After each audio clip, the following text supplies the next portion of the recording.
여러분 안녕하십니까? 헬로티비 뉴스입니다. 민생 관련 조례안을 처리하겠다며 임시회에 나선 김포시의회가 첫날부터 의결 정족수 부족으로 정회에 들어갔습니다.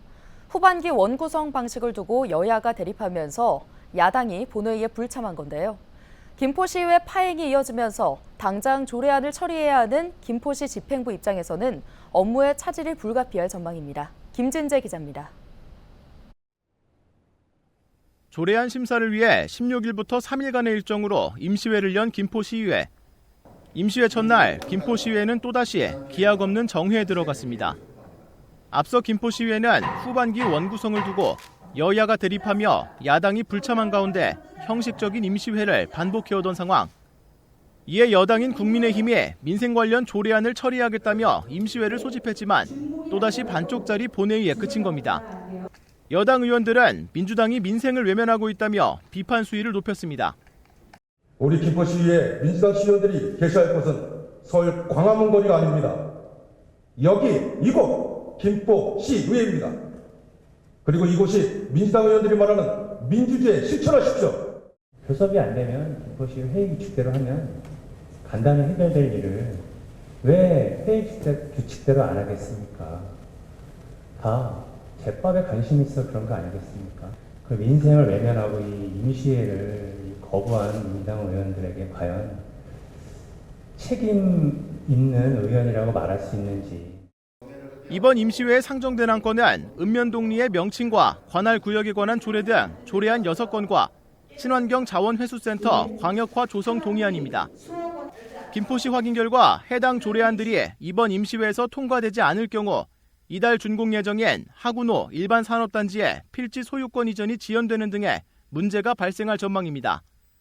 이 같은 지적에 대해 민주당 의원들은 조례 심의 필요성에 공감한다면서도 여당이 상생정치 합의에 따른 후반기 원구성 약속을 지키지 않으며 소통을 거부하고 있어 본회의 불참은 불가피하다는 입장입니다. 특히 민주당은 원구성 관련 논의에 진전이 없는 한 이번 임시회에 참여하지 않겠다고 밝혔습니다. 각 의원들의 어떤 생각들을 같이 모아서 조금 더 발전된 방향으로 나아가 보자 하고 의원총회를 저희가 제안을 했고요. 하지만 이제 저희 그거에 대해서는 거절을 당했습니다.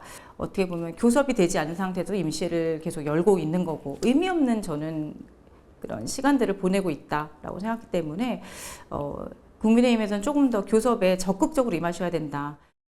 한편 후반기 의장 선출이 늦어지면서 7월 열린 3번의 임시회에서 의사 진행봉을 잡은 김인수 전반기 의장은 이번 임시회를 끝으로 의장으로서의 모든 권한을 내려놓고 평의원으로 활동하겠다는 입장을 밝혔습니다. 후반기 원구성을 두고 김포시의회가 파행을 거듭하면서 김포시 집행부 업무에도 조례안 처리 지연에 따른 차질이 불가피할 전망입니다. 헬로티비 뉴스 김진재입니다. 부천시와 시민사회가 과학고 설립 추진을 위해 뜻을 모았습니다. 부천시는 최근 결성된 부천고 과학고 전환 추진 공동대책위원회 간담회를 열고 과학고 설립을 위한 협력 방안과 향후 역할에 대해 논의했는데요. 과학고 추대위는 학부모와 지역 주민, 정치권, 교육 관계자 등으로 구성된 민간주도 협의체로 지난 3일 발족했습니다. 부천시가 현재 과학중점고등학교로 운영 중인 부천고를 과학고로 전환하는 방안을 추진하고 있는 가운데 지난 3월에는 부천시의회가 지지 결의안을 만장일치로 채택했습니다. 인천 상인연합회 소속 임원이 해외 견학에서 여성 직원을 성추행했다는 의혹이 제기돼 경찰이 수사에 나섰습니다. 인천 상인연합회 회원 40여 명은 지난달 26일부터 같은 달 30일까지 3박 5일 일정으로 라오스 선진시장 탐방을 다녀왔는데요. 이후 인천 모 전통시장 매니저 A씨가 최근 다른 지역 상인 회장인 B씨를 강제추행 혐의로 고소했습니다. B씨는 지난달 28일 저녁 라오스의 한 식당 인근 노상에서 술을 마신 채 A씨의 팔을 잡고 강제로 입을 맞추려 했고 저항한 A씨가 넘어진 뒤에도 계속 추행한 혐의를 받고 있습니다. 당시 A씨는 넘어지는 과정에서 무릎 등을 크게 다쳤고 스트레스 등으로 병원 치료까지 받고 있습니다. 이에 대해 B씨는 혐의를 모두 부인하고 있는 것으로 알려졌습니다. 경찰은 현재 피해자 조사를 마쳤으며 추가 조사를 진행할 예정입니다.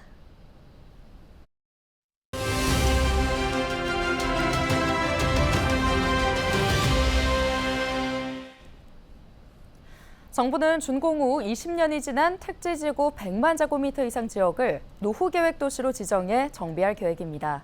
1기 신도시를 포함해 전국 108개 지역이 정비 대상이 될 수 있는데요. 안전진단 면제와 용적률 완화 등의 혜택 때문에 주민들의 관심도 상당합니다. 하지만 당장 사업성이 있을지부터 걱정입니다. 미리 살펴봐야 할 것들이 적지 않은데요.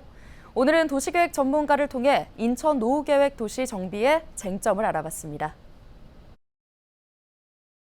일단 아무래도 인천시의 재건축과 같은 정비 사업이 수익성이 나오지 않는다는 게 가장 큰 문제입니다. 일단은 지금 인천시의 주택 가격이 1기 신도시와 같은 다른 지역에 비해서 이렇게 높지가 않은 상황이거든요. 그리고 이런 추세가 최근을 올수록 점점 더 그 가격 차이가 벌어지고 있어서 뭔가 인천시의 정비 사업 여건이 그렇게 좋지 않은 걸로 보이거든요. 또 게다가 지금 현재 또 최근에 이런 공사비가 굉장히 빠르게 증가를 하고 있어서 인천시의 이제 재건축 정비 사업 수익성이 지금 좋지 않은 상황입니다. 노후계획 도시 조성 이후에 기술이나 우리 사회 문화라든지 어떤 환경적인 측면에서 많은 변화가 있었거든요. 그 사람들이 예전보다 자동차에 대한 수요가 높아졌고 그러다 보니까 어떤 도시 내 교통 혼잡이라든지 그리고 아파트 단지 안에서의 주차 공간 부족 문제 이런 게 굉장히 심각한 상황이고요. 또 예전에 비해서 사람들이 안전이나 환경에 대한 어떤 부여하는 가치가 굉장히 높아져서 그런 부분들이 노후계획 도시에서는 잘 충족이 되지 않고 있거든요. 그렇기 때문에 앞으로 정비를 할 때 이걸 어떻게 반영을 해서 노후계획 도시를 더 좋게 만들지 이런 부분에 대해서 구체적으로 좀 더 방안이 더 마련이 될 필요가 있고 또 무엇보다 지금 주민들이 각각의 노후계획 도시 안에서 어떤 부분들을 부족하다고 생각을 하는지 그리고 우리 도시가 우리 지역이 앞으로 어떻게 더 발전했으면 좋겠는지에 대한 의견도 사실은 들어보는 게 제일 먼저거든요. 또 인천시 전체적인 입장에서 봤을 때는 인천시의 전체적인 도시의 기능이라든지 또 균형 발전이라든지 이런 측면에서 노후계획 도시를 어떻게 준비할지 그런 부분에 대해서 우리가 지금 더 고민을 더 많이 해야 되는 시점입니다. 통계청에 따르면은 2031년부터 인천시가 인구수로 두 번째로 큰 도시가 되게 되거든요. 그리고 앞으로 인구 감소나 그리고 고령화가 본격화되게 되니까 앞으로는 인천시가 양적 팽창보다는 질적 성장에 더 집중을 해야 되는 시점입니다. 그리고 그렇기 때문에 인천시는 신도시 개발을 최소화하고 그리고 기성시가지의 기반시설을 확충하는 등의 노력을 더 할 필요가 있고요. 노후계획 도시 정비 특별법은 용적률 상승과 같은 혜택을 주지만은 또 공공기여를 통해서 기반시설을 확충하는 것이 원칙이기 때문에 사업성 향상이 제한적입니다. 따라서 인천시의 도시 환경과 정비 사업 여건을 고려를 해서 노후계획 도시 정비를 신중하게 추진할 필요가 있습니다.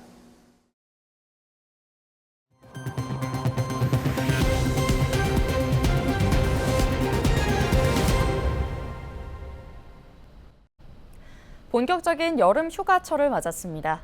직접 자동차를 운전해서 휴가 가시는 분들 많으실 텐데요. 휴가철에는 교통량이 늘어나는 만큼 사고에 대비한 안전운행이 필수입니다. 운전 유의사항부터 사고 대처법 전소연 기자가 알려드립니다.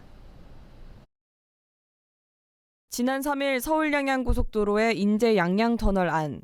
갑자기 한 버스가 고장난 듯 깜빡이를 켜고 멈추어 섭니다. 차선이 하나 막히자 곧이어 오는 차들이 차선 변경을 시도합니다. 뒤따르던 차량이 미처 속도를 줄이지 못하고 앞차를 들이받습니다. 터널 안 돌발 상황에 재빨리 대처하지 못한 겁니다. 본격적인 휴가철이 시작되면서 교통사고 위험성이 커지고 있습니다. 대표적인 피서지 강원 지역의 지난해 사고 통계를 살펴보면 휴가철인 7월에서 8월의 월 평균 사고 건수는 연중 월 평균 사고 건수보다 19% 많습니다. 제주에서도 휴가철에는 월 평균 사고 건수보다 8.5% 많은 사고가 발생했습니다. 여름에는 휴가지를 중심으로 교통량이 많은 데다 장거리 운행이 늘어나면서 사고 위험이 커집니다.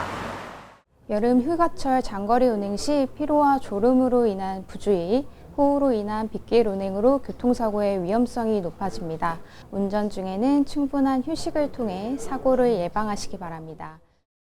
목적지까지 오랜 시간이 걸릴 때는 2시간마다 가까운 쉼터나 휴게소에서 휴식을 취해야 합니다. 또 졸음운전을 막기 위해서는 차량 내 이산화탄소 농도를 낮추기 위해 자주 환기를 시켜주는 것도 중요합니다. 만일 고속도로에서 사고가 발생했을 경우에는 추가 사고 예방을 위한 신속한 대처가 필요합니다. 반드시 비상등을 켜고 갓길로 차를 이동시킨 후 유고 상황을 알리기 위하여 트렁크를 개방해야 합니다. 그 후 가드레일 등 도로 밖으로 대피를 한 후 스마트폰으로 도로공사 콜센터 1588-2504나 112 혹은 119에 신고를 하셔야 합니다. 또 전문가들은 전방에 사고가 발생했을 경우 2차 사고가 발생하지 않도록 비상등을 켜고 천천히 운전해야 한다고 당부했습니다. 헬로티비 뉴스 전소연입니다.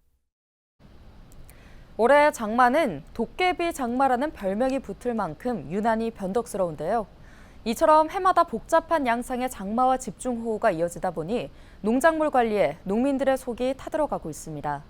그래서 이 시기 농작물 사전 사후관리법을 살펴보겠습니다. 첫 시간 먼저 사전 대책 알아봅니다. 권정숙 기자입니다. 여물어야 할 과일들이 가지에서 떨어지고 자라야 할 벼는 물에 잠겼습니다. 이후 병해충까지 매년 폭우로 발생해왔던 피해입니다. 올해도 상황은 안 좋습니다.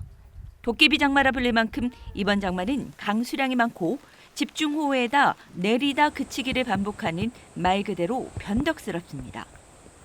유난스럽게도 폭우와 폭염이 나타나고 비가 그쳐도 흐린 날이 계속되고 있습니다. 벌써 탄저병 등 병해충 우려는 최고에 달했습니다. 탄저병 같은 경우에 잔황포자를 형성을 하는데 이런 강우 시에 잔황포자가 터지면서 포자 비산이 이루어지게 됩니다. 특히 이렇게 연속 강우가 길게 이어지는 경우에 탄저병 발생이 굉장히 높은 확률로 증가하기 때문에 지금 시기가 이제 탄저병 방제에 꼭 이렇게 주의를 해야 되는 시기고, 특징은 다르지만 매년 이어지는 집중호우는 농작물 관리에는 최악입니다. 도깨비 장마, 마른 장마, 긴 장마, 폭우 등 어떤 형태로 이어질지 모르는 만큼 현재는 사전 대비가 최선입니다. 과수원은 웃자랑 가지는 자르고 해가 난다면 병해충 방제도 틈틈이 해야 합니다. 채소들은 지주를 세워 쓰러짐을 방지합니다. 스마트팜과 같은 시설에서는 온도와 습도 조절에 신경 써야 합니다. 가장 중요한 것은 배수입니다. 비가 지속적으로 올 경우에는 과일 같은 경우에 당도가 떨어질 수도 있고, 그다음에 토사 유입 때문에 이제 나무가 쓰러질 수도 있는데요. 물이 계속 차 있었다 보니까 뿌리 쪽에 그 수분이 과하게 있거든요. 그런 부분을 해소시켜 줘야 되는 부분이 있습니다. 평지 과수원에서는 언덕처럼 흙을 쌓아 물이 흐르게 만들고, 논밭은 잡초 제거와 배수 시설 등을 정비해 역류를 막고 물 빠짐을 우선해야 합니다. 사전에는 반드시 비가 많이 온다고 생각을 하시고 배수로 정비를 하고 배수로 인근 잡초라든지 그런 부분을 반드시 제거하여야지 피해를 최소화할 수 있습니다. 이상 기온에 해마다 복잡한 양상을 보이는 집중호우까지 사전 대비와 사후 대처만이 하나의 농사 피해를 최소화할 수 있습니다. 헬로티비 뉴스 권정숙입니다. 사직서를 제출했던 인천 지역 전공의 일부가 복귀한 것으로 확인됐습니다. 15일 기준 인천 지역 11개 수련병원 소속으로 사직서를 제출했던 전공의 541명 중 복귀한 전공의는 46명인데요. 이에 따라 나머지 495명에 대한 사직 처리가 진행돼야 하는 상황입니다. 하지만 이들 병원은 현재까지 한 건도 사직 처리를 하지 않은 것으로 파악됐습니다. 앞서 정부는 사직서를 제출한 전공의들의 복귀 또는 사직을 15일까지 처리해달라며 각 병원에 요청한 바 있습니다. 인천에서 처음 신설되는 인천 뮤지엄 파크가 내년 상반기에 첫 삽을 뜰 예정입니다. 인천 뮤지엄 파크는 시립미술관과 기존 시립박물관이 한데 어우러진 복합 문화 공간인데요. 인천시는 현재 추진하고 있는 인천 뮤지엄 파크 기본 실시 설계를 마무리한 뒤 오는 9월 이후 행정안정부 중앙투자 2단계 심사 결과가 나오면 내년 상반기 안에 착공할 계획입니다. 오늘 준비한 소식은 여기까지입니다. 함께해 주신 여러분 고맙습니다.